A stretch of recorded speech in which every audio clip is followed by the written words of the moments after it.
വേഗം വരുന്ന നമ്മുടെ കർത്താവായ യേശുക്രിസ്തുവിൻ്റെ ധന്യനാമത്തിൽ എല്ലാവർക്കും സ്നേഹവന്ദനം. എന്താണ് വിശ്വാസ ജീവിതം?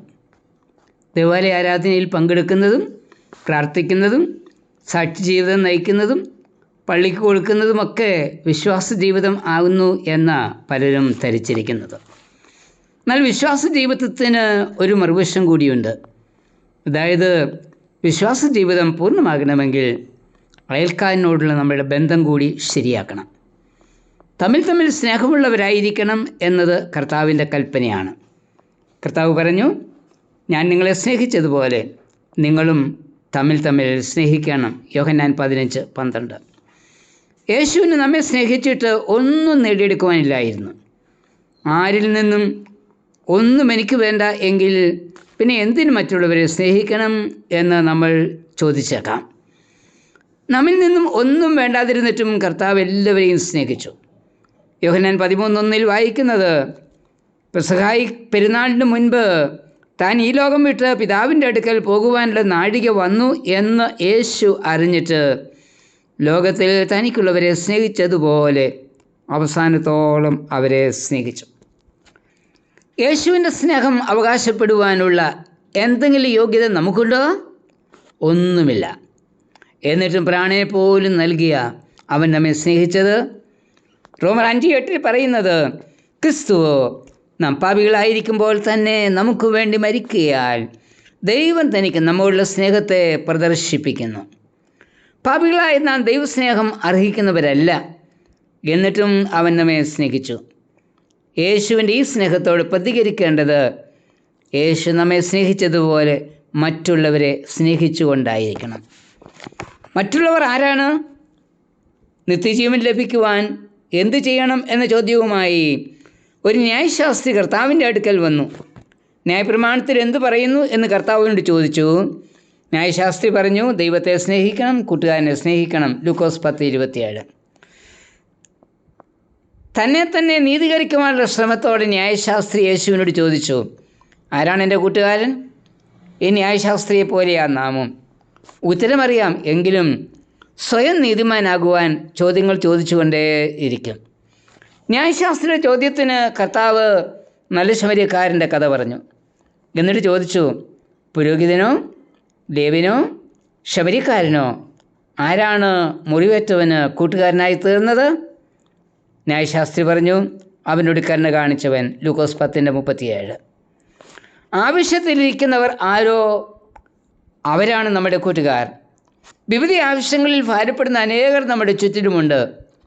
മക്കൾ നഷ്ടപ്പെട്ടു പോയ മാതാപിതാക്കൾ, അനാഥരായ കുഞ്ഞുങ്ങൾ, ജോലി നഷ്ടപ്പെട്ടവർ, ഭവനത്തിൽ ഒറ്റപ്പെട്ടവർ, സാമ്പത്തിക ബുദ്ധിമുട്ട് അനുഭവിക്കുന്നവർ, കയറി കിടക്കുവാൻ ഭവനമില്ലാത്തവർ, ഇവരൊക്കെ നമ്മളുടെ അയൽക്കാരാണ്. അവരെ കരുതുവാൻ, അവരുടെ ഭാരം പങ്കുവയ്ക്കുവാൻ നമുക്ക് കഴിയണം. അവരാണ് നമ്മുടെ കൂട്ടുകാർ. ധനവാന്റെ ലാസറിൻ്റെ ഉപമയിൽ ലാസർ മരിച്ചപ്പോൾ ദൂതന്മാർ അവനെ അബ്രഹാമിൻ്റെ മടിയിലും ധനവാൻ മരിച്ചപ്പോൾ അവനെ പാതാളത്തിൽ യാതന സ്ഥലത്തും കൊണ്ടുപോയി. ലൂക്കോസ് 16:22-23 വാക്യങ്ങൾ. ഈ ഉപമയിൽ ധനവാൻ ചെയ്ത കുറ്റം എന്താണ്? അവനൊരു കുറ്റവും ചെയ്തിട്ടില്ല. എന്നാൽ തൻ്റെ കൺമുൻപിൽ വിശന്നു കിടന്ന ലാസറിനെ അവൻ്റെ ദാരിദ്ര്യ അവസ്ഥയിൽ തന്നെ ജീവിക്കുവാൻ വിറ്റു എന്നതായിരുന്നു ധനവാൻ്റെ കുറ്റം. തനിക്കുള്ളിൽ ലാസറുമായി പങ്കിടുവാൻ ധനവാൻ തയ്യാറായില്ല. അഥവാ ധനവാൻ സഹോദര സ്നേഹം പങ്കിട്ടില്ല. അയൽക്കാൽ മിത്രമായിരുന്നാലും ശത്രുവായിരുന്നാലും നമ്മുടെ ഭാഗമായി തീരണം. സദസ്യവാക്യം 25, 21, 22 വാക്യങ്ങളിൽ പറയുന്നത്, ശത്രുവിന് വിശക്കുന്നുവെങ്കിൽ അവന് തിന്നുവാൻ കൊടുക്കുക, ദാഹിക്കുന്നുവെങ്കിൽ കുടിക്കുവാൻ കൊടുക്കുക, യഹോവ നിനക്ക് പ്രതിഫലം നൽകുക തന്നെ ചെയ്യും.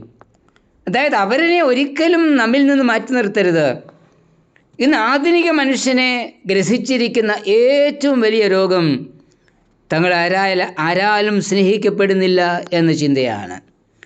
എല്ലാവരാലും വിസ്മരിക്കപ്പെട്ട അനേകായിരങ്ങളാണ് നമ്മുടെ ചുറ്റിലുമുള്ളത്. ആശുപത്രികളിൽ അനാഥരാക്കപ്പെട്ടവർ, തെരുവുകളിൽ അനാഥരാക്കപ്പെട്ടവർ, എന്തിനേറെ പറയുന്നു നമ്മുടെ കൂട്ടായ്മകളിലും സഭകളിൽ പോലും അവഗണിക്കപ്പെട്ടവരില്ലേ?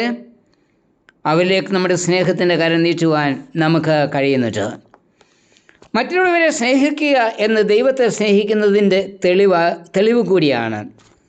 1 യോഹന്നാൻ 4:12 നാം അന്യോന്യം സ്നേഹിക്കുന്നു എങ്കിൽ ദൈവം നമ്മിൽ വസിക്കുന്നു, അവൻ്റെ സ്നേഹം നമ്മിൽ തികഞ്ഞു മരിക്കുന്നു.